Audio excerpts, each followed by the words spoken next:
Okay, I want to start. We've got 5 former football players who are graduating on Friday, and I'd be remiss if I didn't take an opportunity to talk about, our mission is not just about, our current players, it's about former players and reaching out to our former players and making sure that reaches them as well in terms of assisting them and building a bridge so they can come back and graduate as well. Jay Ward, Jacoby Stevens, Grant Delpit, Trindon Holloway, and Kentravius Aubrey are all going to be graduating from LSU, and we're proud of those 5 for sticking to their commitment of earning their degree and being part of what we believe is our mission here, and that is graduating champions. So I wanted to take this opportunity to congratulate those 5. And again, it's sometimes difficult. You get distracted. Your life takes a different turn, and, priorities then change. But great to see these guys stick with it and, again, earn their degree from LSU. So we're really proud of them. Practice today, obviously, we were challenging our football team with the elements. We went, past our original threshold of about an hour to about an hour and 15, 20 minutes outside. The elements are what they are. They're real.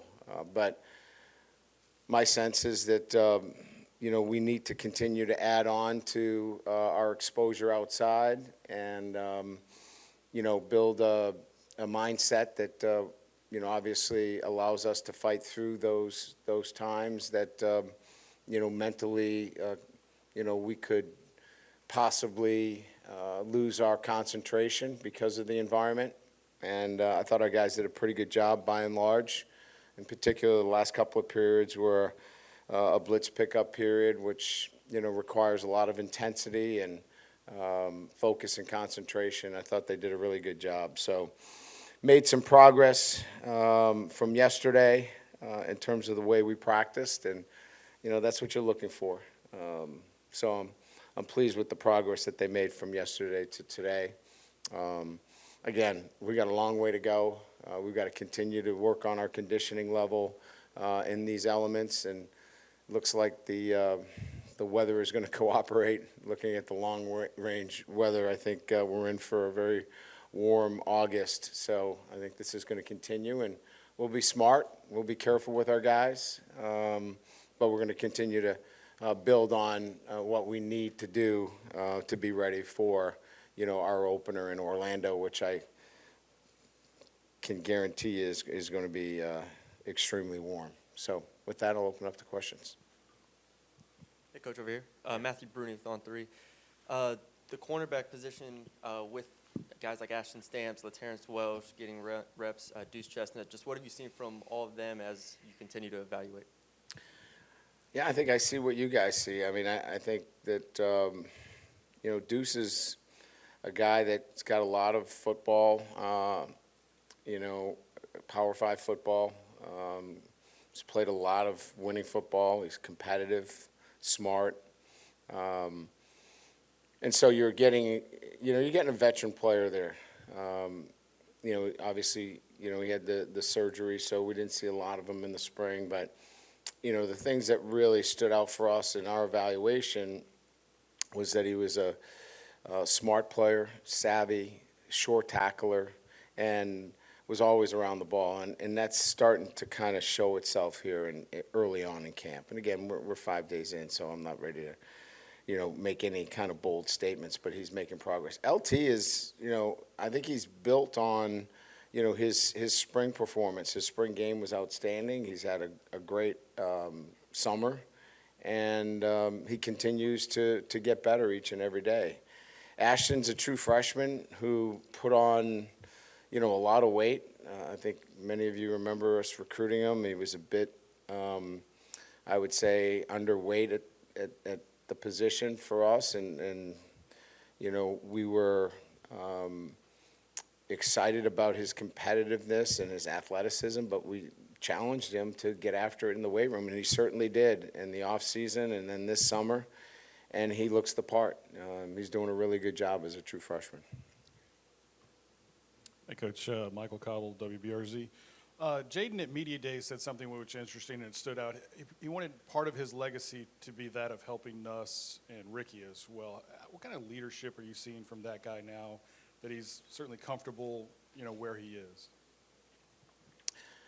Well, I think he's always been that kind of guy. I don't think I've ever seen him as somebody that has been selfish or thought about himself first. And I would say that those two guys, Ricky and Nuss, have been the same way. So I think it doesn't surprise me that I didn't hear the interview, but that those comments came out of his mouth, because I've seen that from him since he's arrived here on campus. I think now that he's in much more of a vocal leadership position, I think he can articulate his thoughts and feelings a little bit more, because he is, in that starting role right now. So I don't know that he was feeling as though those were some of the things that he needed to be talking about last year. But I think he's just in a different role this year, and probably just being who he was last year, but just in a different role.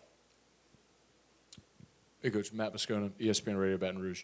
Can you give us an update on Jimmy Lindsay, and then also how John Jancic and Bob Diaco have done transitioning with basically a day's notice?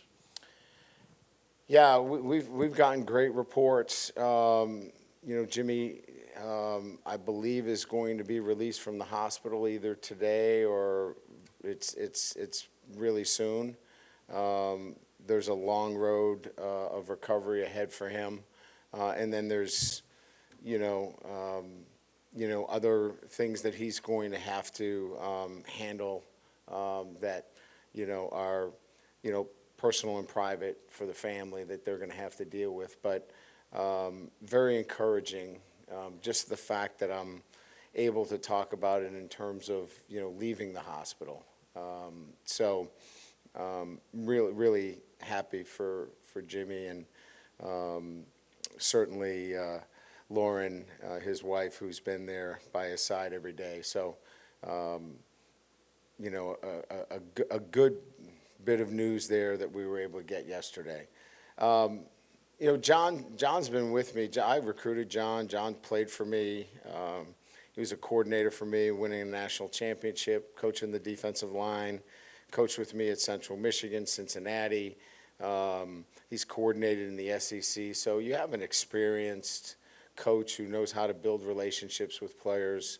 I don't think we miss a beat there at all. Excited about his ability to teach the techniques, and he works really well with Matt too. So you have not only somebody that has the experience, but we saw what he did with really working as an analyst, but really had Harold last year, Harold, and working with Harold Perkins last year. I think you would say he did a pretty good job. So I feel really good about that.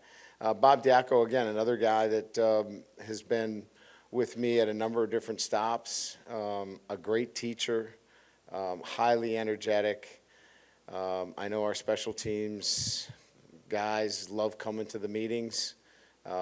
He brings, like I said, a great passion to those teams, which I think we all know the game of special teams. Sometimes you need that, and I know that we're going to be sound fundamentally, and those guys are going to enjoy playing for him.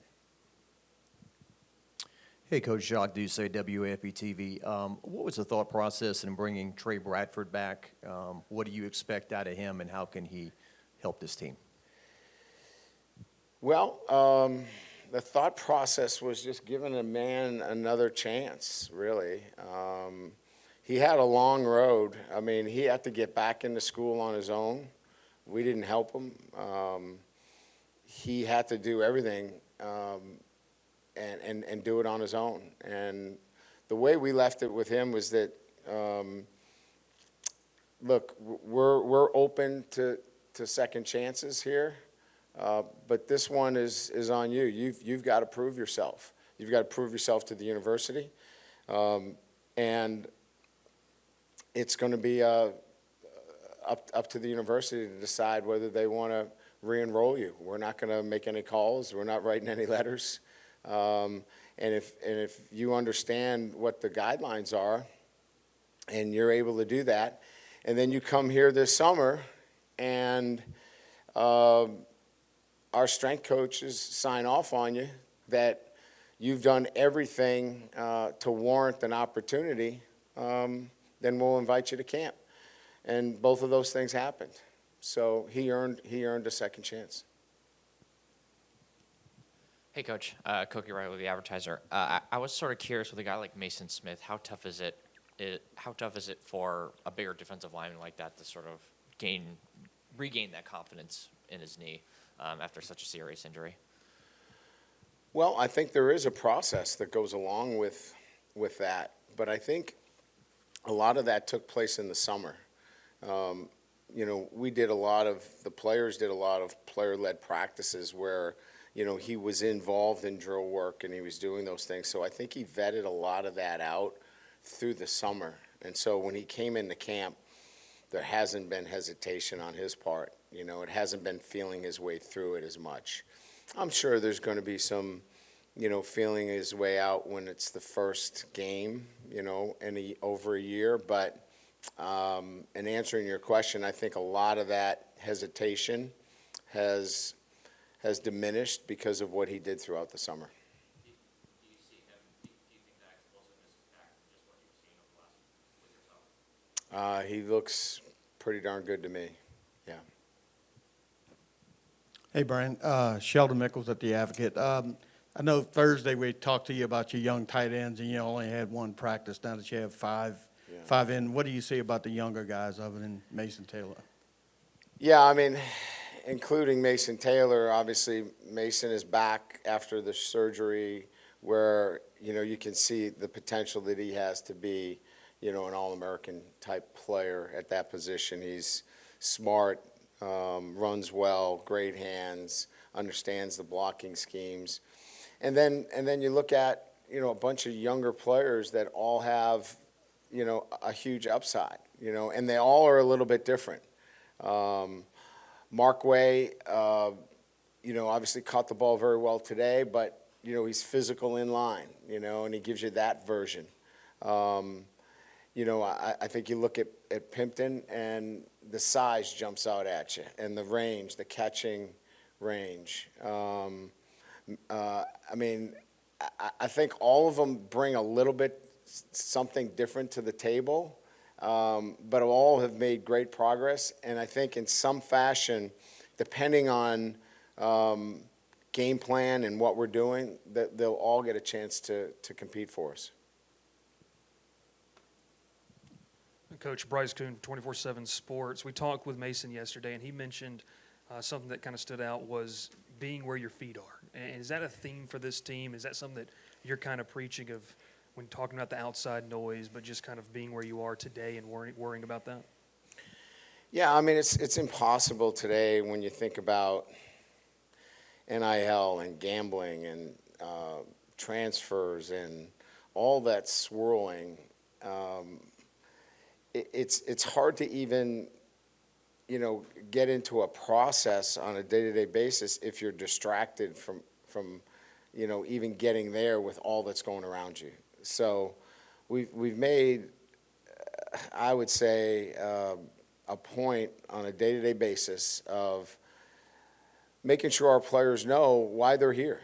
Why are you here? If it's to chase NIL, if it's to do these things that are on the peripheral, then you're going to be distracted from the ultimate goal, and that is to graduate and win a championship. So what centers you? And to me, what centers these guys is their values and their goals. And if they truly have values and goals, then that will center them throughout these distractions. So I think what Mason was saying is be where your feet are, is that what's grounding to you, and for these guys, it's their family, it's their faith. It's certainly about, wanting to be the best version of themselves. Coach in the middle. We're going to talk to Mike Denbrock on Thursday. I was just curious, have you seen any changes in him now that you guys have been at this stop together? Anything rejuvenating to him or anything different to him in his approach? I think just on a day-to-day basis, his comfort level with, what we're doing on a, from an offensive perspective, I think, he clearly knows the direction that we want to take, and there's no hesitancy.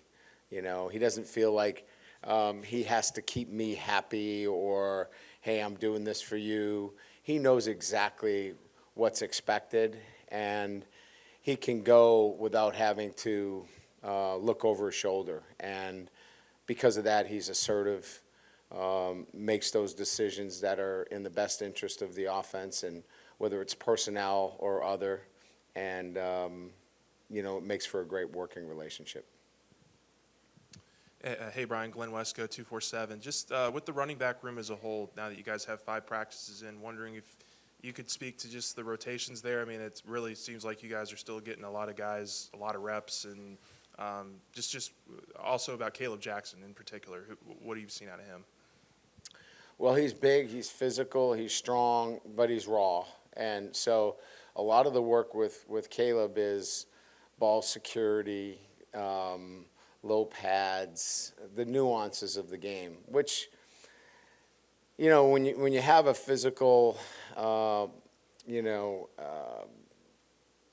don't want to use the word, but just a guy that has that kind of prowess at the position, those are good things to work on, right? We don't have to worry about some of the other things. So it's just the details with him, and that's a good thing. Trey's a little bit ahead in the sense that he had the spring, so he knows the playbook a little bit better. And then a collection of experienced backs that have,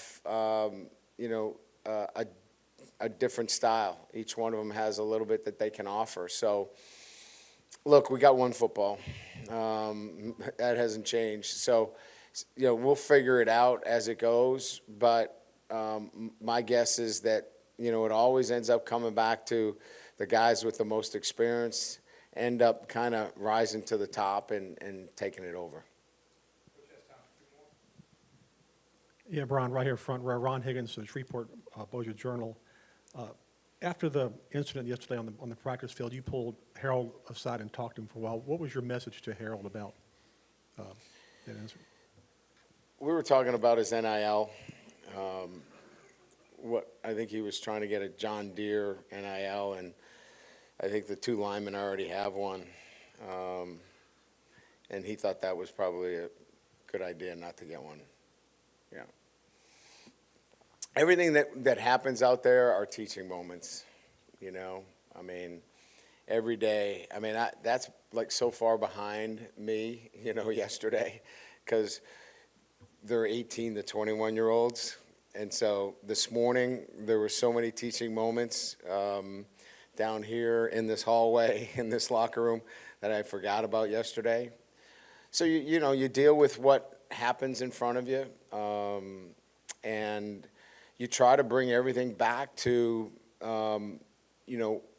what your process is and what you're trying to develop in your program.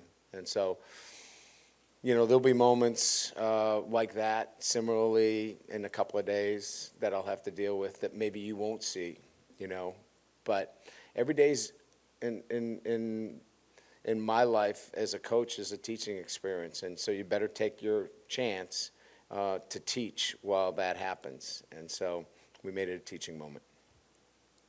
Coach Mike Scarborough with TigerBait.com. Your battle for punt return, how do you see that stacking up? What have you seen so far? Well, I mean, I like what I see back there. I mean, Aaron's pretty fluid, if that's the right word. I mean, it comes natural to him. I think yesterday, Jay was kicking with the wind, and maybe he probably could have got back on a couple of balls a little sooner, but he is really natural with the football. Kyle Parker, I think, looks really good back there too. Clayton has been really money for us, so I like where we are there. I feel a whole lot better than I did last year at this time. So I feel really good about that and where we're going to go. And you know, I don't want to get out too far, but I believe it's going to be a positive weapon for us, and hope to see that come to fruition.